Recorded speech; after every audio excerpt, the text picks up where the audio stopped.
a laid back series where we, have a laid back conversation with all the candidates in the race. And I'm glad that you made time for me. I appreciate you speaking with us. The theme of this whole interview series is what's in your cup. And I know you brought a drink with you today. So what is it you like to drink on a hot day like this? Yeah, absolutely. I have my FGCU Eagles Tervis tumbler. You may know I'm part-time faculty in the Political Science and Public Administration at FGCU. So up, and today on this hot afternoon, I have some cold iced tea. Awesome. Well, thanks for joining me, Cindy. I appreciate it. And I wanted to ask, as a first question, I wanted to just get a sense of your background. And so, if you could tell me a little bit about, I know you're a professor at FGCU, and you were saying this is the first time that you've run for public office. What inspired you to want to represent the 19th district? Well, yeah, so that's really a great question. The reason I'm inspired to represent the 19th district is because of my work here. So for the past 11 years, I've run all business helping nonprofits around our region. I've worked with hundreds of organizations and thousands of people to learn what people in our community really want and need. And as a researcher, I would take those reports to our leaders, and they would just pat me on the head and say thanks and not do anything about it. So I'm ready to be the servant leader that the people of Southwest Florida deserve. So the second question I've been asking candidates is priorities in office. Now, I know that you are facing a primary opponent, David Holden, who actually has run for this seat before. And talk a little bit about what your priorities would be and how they differ from him, and what you're hoping to achieve if you are elected as our next Congresswoman. Yeah, absolutely. So I am very committed to our community, and I have worked here, like I said, extensively with organizations in our community, looking at places to improve and places that we can serve people better. So that's absolutely going to be the priority here. I'm also somebody who is very much in favor of participatory practices, top to bottom, in governance, an expert in the area of governance and how we do this and how we design policy. And what we know is that the more people in the co-design of policy, the better it is. Also, how we design the policy, making sure that we're designing on goals, the big, bad, audacious goals that make us a great country.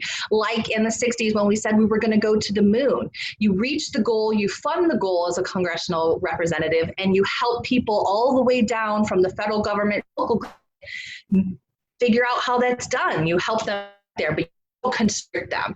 That's one of the biggest differences between us is my expertise in governance and how we can get that done with the focus on inclusion and participation and our community. Gotcha. And for the last question I've been asking candidates is, right now is such an unusual time in our country to be running for public office, to be potentially entering public service.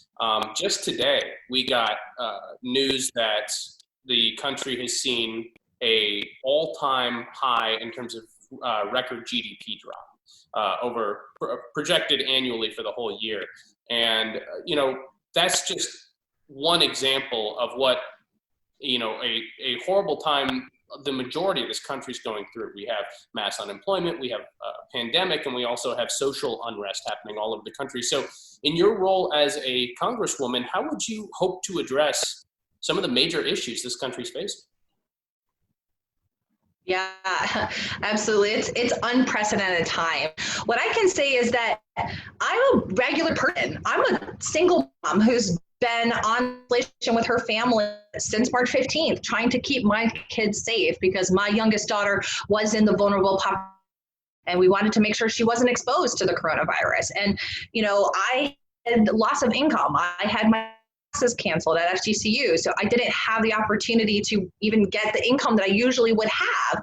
So I feel the pain that a lot of people in our community are feeling. And I think think I'll be able to take that experience of the working class person with me to Washington, D.C. And I know that in the 117th Congress, one of the very first things that we're going to have to do, which is evident in the economic report, the worst quarter on record, as you just said, what we do is we're going to have a really strong fiscal stimulus plan.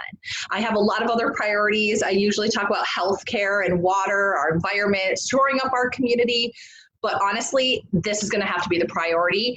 And it's got to go beyond what we're doing right now with the two competing bills in the Senate and the House. This is kind of the stopgap. We're going to have to do major economic restructuring this in the beginning of the 117th Congress. And what I'm thinking of for that is making sure that we have a universal jobs guarantee, that we invest structure through that jobs program. And the universal jobs guarantee, by the way, will set a minimum for minimum wage, a floor, not a ceiling, but a floor for the minimum wage and benefits that will ultimately make those more competitive in the private sector as well as make sure that people who want a job get a job. And then making we are not giving out dollars and subsidies to big businesses, making sure it's focused on getting them back to work and that their families are strong and they're not losing their houses, they're not losing their health care, and that we're investing in the infrastructure that we so desperately have underfunded recently. Well, it's really interesting to hear you say that, because I don't think you hear a lot of candidates these days talking about something like a federal job guarantee. Yeah, no, absolutely. It's not something that's on the tip of people's tongue because it's a really new way of looking at things. And it has a lot to do with what the capacity of our government can be. We have programs like this already. We have Peace Corps, we have AmeriCorps, but we've really not done it in a robust way. It's been these kind of piecemeal things. I mean, even there's a service component to pay back or, amnesty on student loans. This is really saying kind of like when we did the roads project in the United States, right? Building roads all over the country, building our highway systems. That, again, we have a big goal, and this is where we think about things like green jobs, how we transition to, a carbon neutral society. Well, we have to make investments in the infrastructure to get there. And so the way that we achieve that, of course, is by making investments in it. And the jobs program that I am looking at having part of that fiscal stimulus plan just expands on the work that's already, and it really says, listen, you want to work, we will find there are plenty. And it's kind of putting that back instead of just having it be piecemeal contractors, having it be the government will help to place that, because we already know that there are infrastructure investments that are going to be happening. And again, this is will take our economy to level, because it will set that floor, right? So we can actually take off the table the debate around whether or not we have to force independent businesses to have a minimum wage, because we can just say, by nature of the fact that we have a universal guarantee and the minimum wage is going to be 15 for that job, and benefits, you're going to have paid vacation, your protective equipment to make sure that you're healthy and safe, that is going to inherently cause competition and make private companies have to compete with that, because that is based on the free market, which a lot of people like to talk about. But this is an innovative way to not force the companies to do it, but make it an option in the economy. Gotcha. Well, that was all the questions I came in with, and I wanted to give you an opportunity just in terms of a message to the voters coming up on August 18th. We have the primary. So just last minute to, kind of help give your sales pitch, as it were. Yeah, there's so many issues that we didn't talk about, and the social justice is a big part of it. And I think what I really want people to know is that you have a champion in me. I am not bought and sold by companies. I don't have big PACs running attack ads on my companies. It is me, grassroots mama, out here fighting for the regular people in our community. And I am so proud to have so much support from across our community. We just crossed the threshold of 2,000 individual donors. And that means a lot to me. And the money that I'm being donated to is $14. That's the average. Every dollar matters to a candidate like me. And that means that I'm here fighting for you. I'm not in the pocket of a big company. But the other thing, and the reason I talk about fighting that I love to mention is want to feel safe and comfortable during this time of upheaval. You need a mama, right? Mamas, we reach out and we give big hugs to help you through, and mamas also help us know what to do.